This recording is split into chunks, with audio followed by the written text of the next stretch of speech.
Hey everybody, it's Chief Meteorologist Brad Panovich here, and we've got to talk about that time of year. It's getting close to the holidays. It's also the time of year where people start sharing long-range snowfall forecasts for no apparent reason, no context.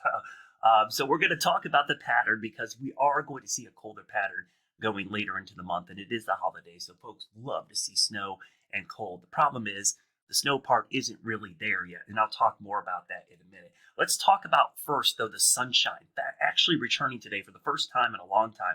Most of the country is seeing cloud cover, so here in the Carolinas, we're getting pretty lucky. I'm looking outside right now, and we've got some sunshine out there. You see basically what's been happening over the last month or so. We have not seen a completely clear day since about the first of the month. There's only been one completely clear day in the month of December. So we've had so much cloud cover, and it's kind of rare to see that consecutive days of cloud cover, but this is one of the cloudier times of the year, so we tend to see some cloud cover in December, just not consecutive days after day after day of seeing the cloud cover. So today the sunshine returns tomorrow, but one thing you're noticing, the pattern is getting cooler. So far this month, we're actually above average by about 3 degrees. That pattern is going to flip. And so you're hearing a lot about this pattern flip, which I'll talk about now.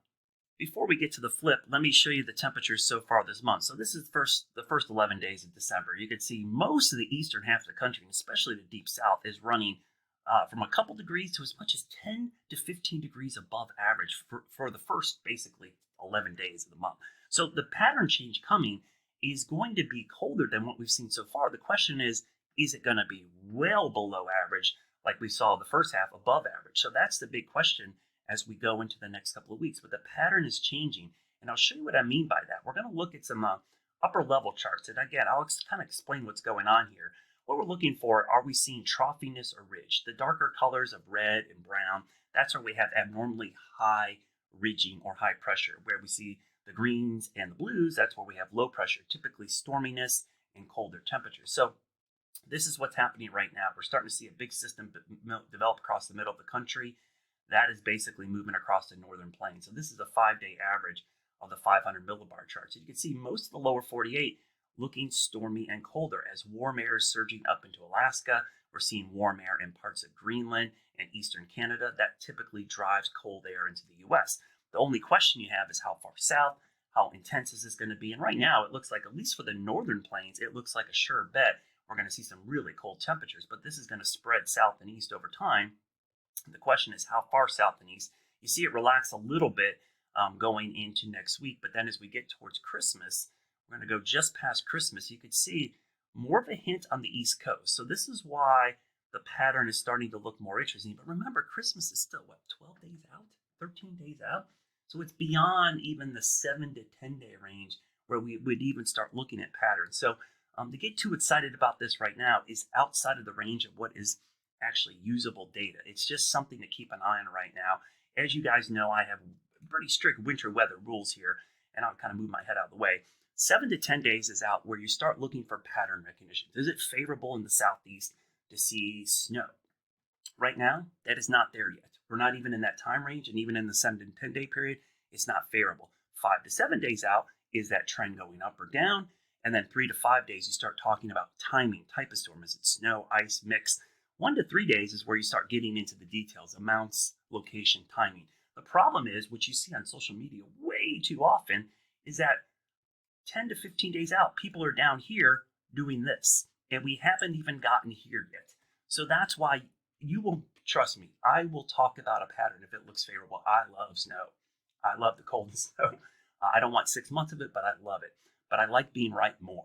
So I want to get it right. There's no reason to post a 10 or 15 day detailed snowfall forecast that I know isn't going to happen. Just this past weekend, you saw me post on Twitter. I posted, there was a model run from the first of the month that had about 8 inches of snow over the Piedmont for this past weekend. Did you see 8 inches of snow? No, no one did. It was cloudy and in the 50s. So you can't be posting those things that far out because it's not usable. I don't share it.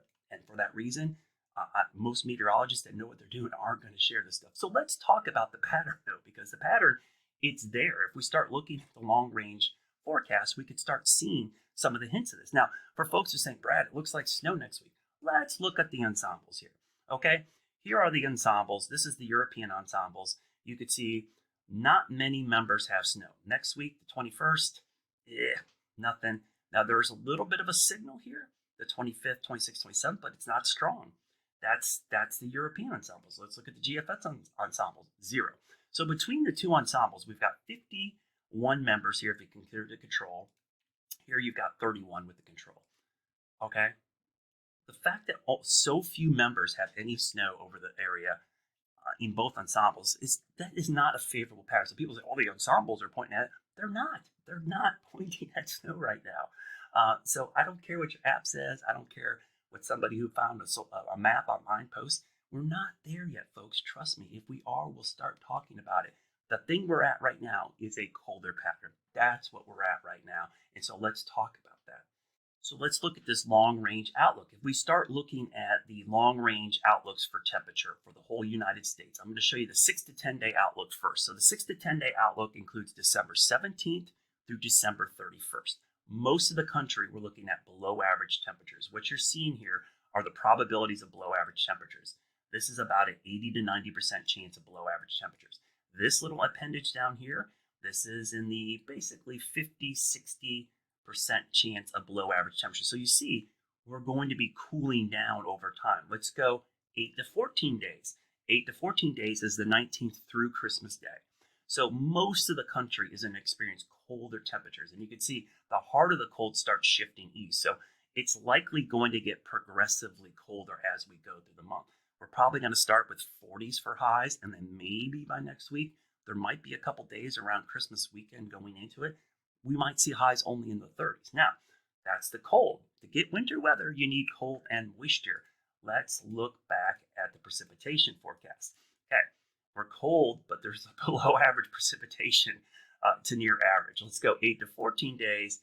Okay, 8 to 14 days, maybe the storm track on the East Coast, a little bit above average rainfall. So, yeah, there's something to keep an eye on, but nothing that's going gangbusters right now for the Southeast. If anything, to me, the part of the country that is looking like it's locked in for some really cold weather, it's right in here. This part of the country. Now, whether it dives down here, dives deep south, or goes east eventually, those are the big question marks. But make no mistake about it, we are going to see a cooler pattern. And to show you that pattern, let's look at the model blends. Let's take all the models, blend them together, and come up with a mean temperature forecast. So this is for Charlotte. You can see the average temperature this time of year is in the mid-50s. We'll be close to that the next 3 days, give or take a couple degrees. But notice the trend going into next week. Progressively cooler. 40s for highs, morning lows getting back below freezing. So we're starting to see that trend. If we look at the ensembles for some of the Europeans, you can see the European data is getting really chilly going into Christmas weekend. Some of the highs here only around 38, 39, 40 degrees. So the trend is there for colder temperatures right now. That is a given. It's not going to happen all at once. It's going to come at us slowly but surely, but it's going to get colder. The question mark still, winter weather. Right now, honestly, in the 7 to 10 day range, the pattern for winter weather just isn't there yet. Could that change? Certainly. And it's something we'll keep an eye on. But for right now, don't buy the snowfall maps, folks. Just look at the colder pattern and hope the storm track works. And maybe, just maybe, we get some wintry weather in here. Now, around Christmas, that's a pretty rare. We've only had 4 snows on Christmas in 144 years of record keeping. In fact, there's been more days of 70 on Christmas Day, 6 versus snows, which is 4. So just historically speaking, getting snow on Christmas is